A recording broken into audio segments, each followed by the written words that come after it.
So hi guys, so leo nataka kuwapea 5 reasons why I think that Kenya itakuwa default on its debt between now and next year. In the next 1 year that Kenya itakuwa default. But before niendelee, kama uko in the market for an electric car, unaweza reach out to us on WhatsApp ama Telegram on the number on your screen na tunaweza kusaidia upate the car that best suits you. So the reason nasema hivyo ni because of 5 particular reasons. Na the first one ni historical comparison. So ukiangalia late in 2008 saa zile kulikuwa na the global financial crisis, utapata like a lot of people walikuwa wameinvest into subprime mortgages. So most of the reason why walikuwa wameput so much capital in hizi vitu ni that walikuwa nadhani they are zero risk, ama risk yao iko very low na risk of default iko pia very low at the same time. So hii ili come out kuwa a very major fallacy about that particular asset class.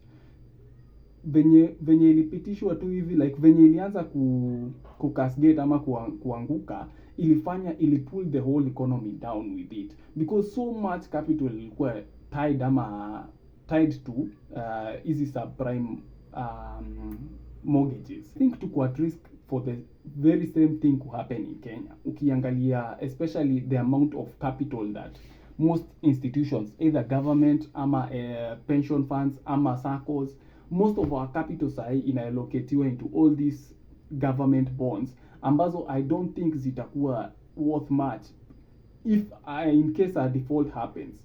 Na zitakuwa the cascading effects ni that the whole economy itaweza kubringiwa down because of being tied to such a bad asset class which is government bonds sahi. The next thing ni a legal issue. So ukiangalia our debt sahi, ukiangalia kuna an act of parliament ambayo inaitwa Public Finance Management Act, ilipasiwa back in 2012. So ndawasomea basically the gist of Kenya. The law inasema, the law states that the national government borrowing shall be used only for the purposes of financing development expenditure and not for recurrent expenditure. This creates a legal boundary. So ukiangalia as per now, ukifollow kama una following like government expenditure sahi, as per venye government imestructure mambo yake, most of our revenue inaenda to debt repayment, then inaenda to recurrent expenditures, vitu kama salaries, kulipa kwa counties na national government. So most of the money ambayo inakopwa as per now inaenda mostly to recurrent expenditure.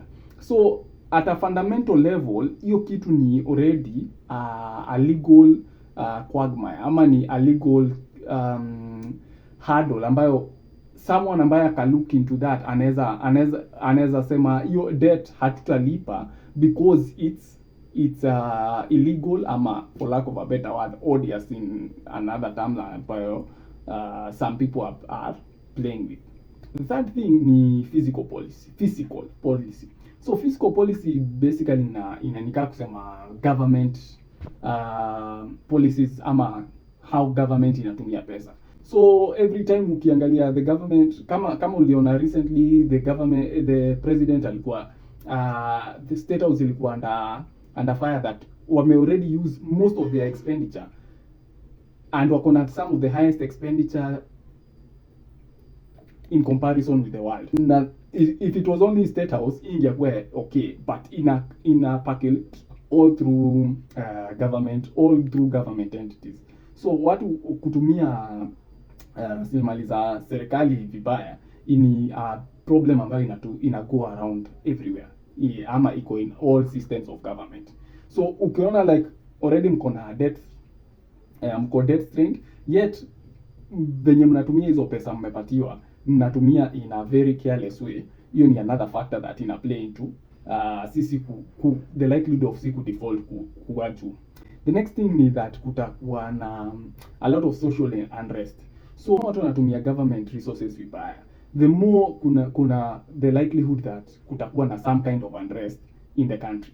It happened in 2024, it happened better in 2025. Sahi kuna budget making process inaendelea, the likelihood that wakijaribu kupress watu harder draw more taxes, the likelihood that it will happen again is very very high in my books. The last thing ni external factors. This is number 5. So drought, kwa wale wamekuwa kinifollow for a while, kuna something niliput out a video earlier about how drought cycles za Kenya zimekuwa zikikuja kuwa shorter and shorter. So I predict by next year kutakuwa na a drought in Kenya.